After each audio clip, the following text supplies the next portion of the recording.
oil. Crack the egg.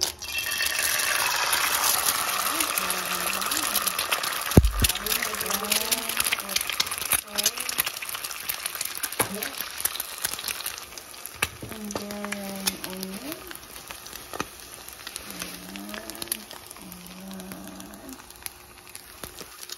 And then garlic.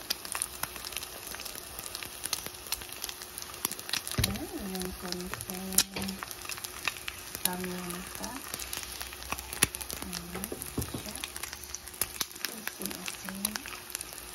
Wow!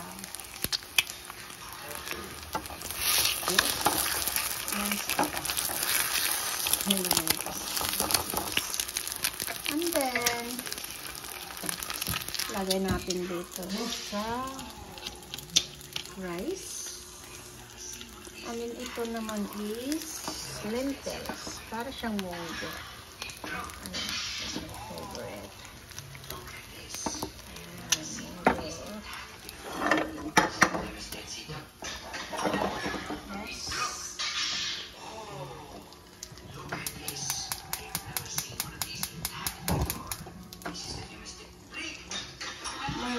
Lentils. Sarap. And then das. Munggo. This is lentil soup. Ayan. This is my favorite lentil soup. Ayan. Igisa nyo lang muna ang sibuyas, bawang, sibuyas, and then lunod nyo yung lentils. Ayan. Munggo siya. And then, there you go. Yan, sarap-sarap, diba? Ayan, ayan. Yummy with carrots. Then, slice lang ng carrots. Ayan. Munggo. Ayan, ang paggawa ko ng munggo, ganyan. Tikman nga natin. Asin lang kung gusto niya, tas magic sarap. O kaya chicken bouillon. Depende sa panglasa niyo. O lagyan niyo ng patis. Ako is, hindi ako mahilig sa patis kasi. Toyo ang mahilig ako sa toyo.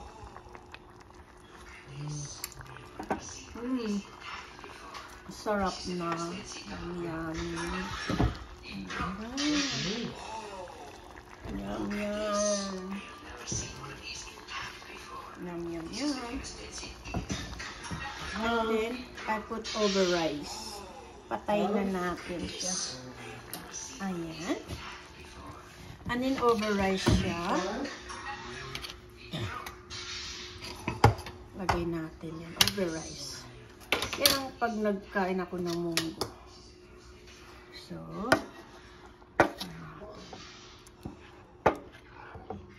tapos, sunny side yan. Na itlog. And then, ganyan. Wow, sarap, diba? Ay, babaw mo lang yan. Yan. Minsan itong kinakain ko masarap. And then, itong itlog, lagay lang natin sa ibabaw. Ganyan. O, diba? Sarap-sarap na niya. Yummy. Yan. And then, kasi mahilig ako sa toyo. Itong toyo. Isang patak lang ng toyo. O kaya ketchup. Ay, kaya tumangin na. Ayan, guys. Thank you so much. Yan ang aking breakfast ngayon. Yum, yum, yum, yum, yum. Ayan. And then, ketchup sa babaw. This is the famous Dead Sea Duck. Subukan nyo, guys. Ang sarap. Look at this. Ayan, guys. Thank you so much for watching. Ano siya? Mungos lang siya. Lentils. Pwede munggo. Lentils. Ayan. And then, okay, guys. Thank you so much. Yum, yum, yum. Kain na po tayo. Big love shout out po sa lahat. Ayan. Lentils o munggo. And then, egg lang siya. Over rice. Ayan yung rice natin. And then, ketchup. Toyo. Pwede rin Fish oil. Fish sauce. Yummy. Thank you guys.